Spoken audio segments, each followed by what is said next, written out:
The moving truck had barely pulled away when I heard a familiar laugh from across the driveway. I turned instinctively, expecting to see another friendly neighbor introducing themselves, but instead I froze. Standing beside a stack of unopened boxes was the woman I had spent years trying to forget. My heart skipped in the most painful way possible. It was my ex. For a second, neither of us moved. Then I forced a smile, trying to hide the storm inside me, and joked, "You could have just called." She laughed it off as if fate had played an innocent prank. I laughed too, but something about her eyes told me she was carrying a weight much heavier than a moving box. What happened the very next morning would change everything I believed about forgiveness, love, and second chances. Before we continue, if you believe kindness deserves another chance and that people can grow beyond their mistakes, please take a moment to like this video, leave a comment, share it with someone who believes in hope, and subscribe to Dad's Second Chance. Your support helps us continue sharing stories that remind us all that healing is possible. Life had finally become predictable after years of chaos. I had learned to enjoy quiet mornings, peaceful evenings, and the simple comfort of knowing that nobody could suddenly walk away from me again. My marriage had ended 3 years earlier, not because of betrayal or anger, but because life slowly pulled us in opposite directions until love became buried beneath exhaustion, misunderstandings, and unspoken disappointments. We signed the divorce papers with tears rather than hatred. We both promised each other we would eventually be happy. I believed I had finally reached that point, even if happiness looked more like peaceful loneliness than joyful excitement. Buying my small suburban house had been my biggest step toward rebuilding. It wasn't fancy, but every wall represented a fresh beginning. The neighborhood was friendly, children rode bicycles after school, and neighbors waved from their porches without asking difficult questions about the past. I convinced myself that this was exactly where the next chapter of my life would begin. Then fate parked a moving truck directly across the street. Seeing her again felt unreal. She looked different yet familiar at the same time. Her hair was a little shorter, tiny lines surrounded her smile, and she seemed quieter than the woman I remembered. She greeted me politely, accepted my awkward joke with a nervous laugh, and carried another box into her new home. We both acted as though our shared history could simply remain locked away forever. That evening I sat by my living room window longer than I should have. Memories arrived without permission. I remembered our first apartment with mismatched furniture. I remembered cheap pizza dinners, road trips with broken air conditioning, and dreams about growing old together. I also remembered the endless arguments about careers, missed anniversaries, and the silence that slowly replaced conversation. Sometimes relationships don't end because people stop loving each other. Sometimes they end because life quietly teaches two people how to survive separately instead of together. I slept poorly that night. The next morning I stepped outside with my coffee and immediately noticed something wasn't right. Her front door stood slightly open. Several unopened boxes were still scattered across the porch exactly where they had been left the previous afternoon. The neighborhood was usually alive by then, but her house felt strangely still. At first I told myself it wasn't my business. We were neighbors now, nothing more. But an uneasy feeling settled in my chest. I walked across the street and knocked gently. No answer came. I knocked again, calling her name softly. After a long pause, I heard weak footsteps approaching. When she opened the door, I barely recognized her. Her face had lost all color, dark circles surrounded her eyes, and she struggled to remain standing. She apologized for worrying me before admitting she had been feeling sick since the previous evening. She had tried unpacking alone after driving across several states, but exhaustion had overwhelmed her. She hadn't eaten properly in days and didn't know anyone nearby well enough to ask for help.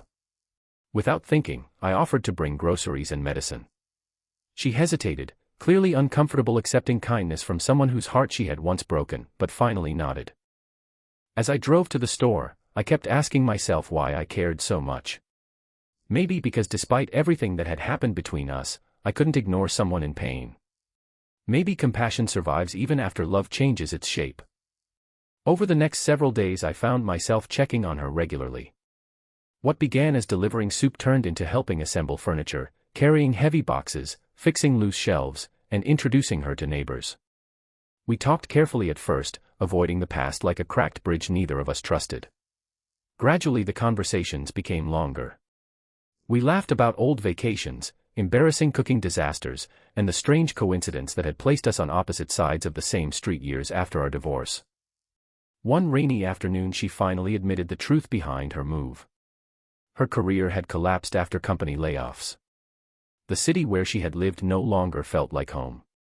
Her parents had both passed away within the previous year, leaving her with no close family nearby.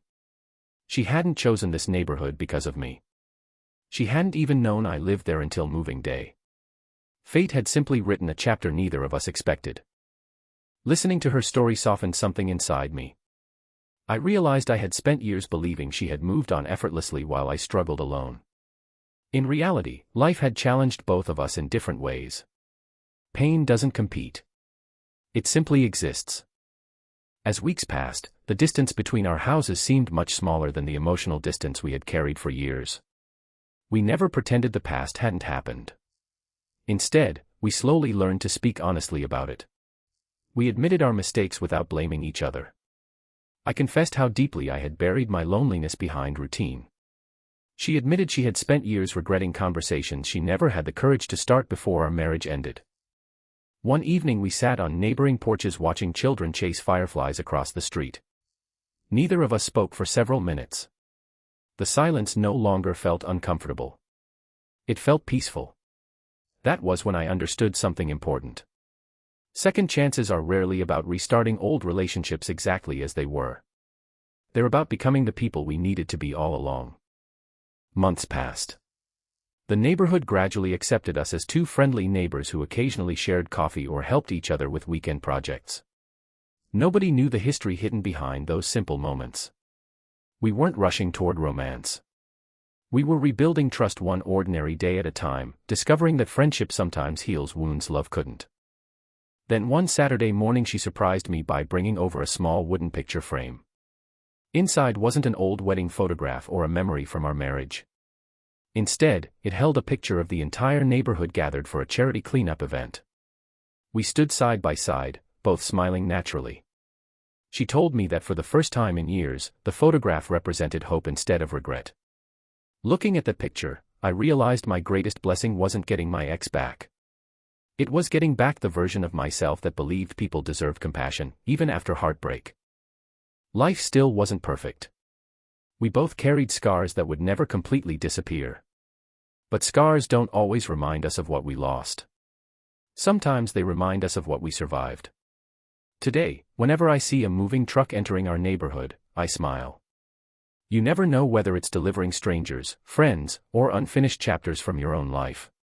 Sometimes the people we least expect to see again arrive carrying the lessons we needed most. If this story touched your heart, reminded you of someone you once loved, or made you believe that forgiveness can create beautiful new beginnings, please like this video, share it with someone who needs hope today, leave a heartfelt comment, and subscribe to Dad's Second Chance.